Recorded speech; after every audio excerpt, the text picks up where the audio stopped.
একটি শান্ত গ্রামের একটি ছেলে, থমাস, একটি বন থেকে একটি অভিশপ্ত মহিলাকে খুঁজে পেল। তার সৌন্দর্য একটি অন্ধকার তন্ত্র দ্বারা চুরি হয়ে গিয়েছিল, যা তাকে ভয়ঙ্কর চেহারায় পরিণত করেছিল। তার দুঃখের প্রতি আকৃষ্ট হয়ে থমাস তাকে সাহায্য করার সিদ্ধান্ত নিল। তিনি পুরাতন গল্পগুলো মনে করলেন, যেখানে পবিত্র জল অভিশাপ ভাঙার ক্ষমতা রাখে।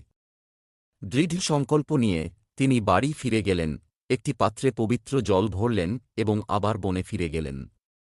সাহস নিয়ে তিনি তার উপর জল ছিটিয়ে দেন এবং একটি প্রাচীন মন্ত্র উচ্চারণ করেন।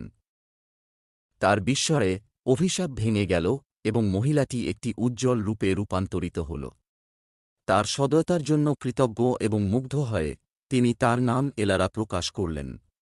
তাদের বন্ধন দৃঢ় হয়ে উঠল, যা সহানুভূতি ও বোঝাপড়ার উপর ভিত্তি করে গড়ে উঠেছিল। সময়ের সাথে সাথে তারা বিবাহিত হলেন, প্রমাণ করে যে সত্যিকারের সৌন্দর্য অভ্যন্তরে থাকে এবং ভালোবাসা সবচেয়ে অপ্রত্যাশিত স্থানে ফুটতে পারে।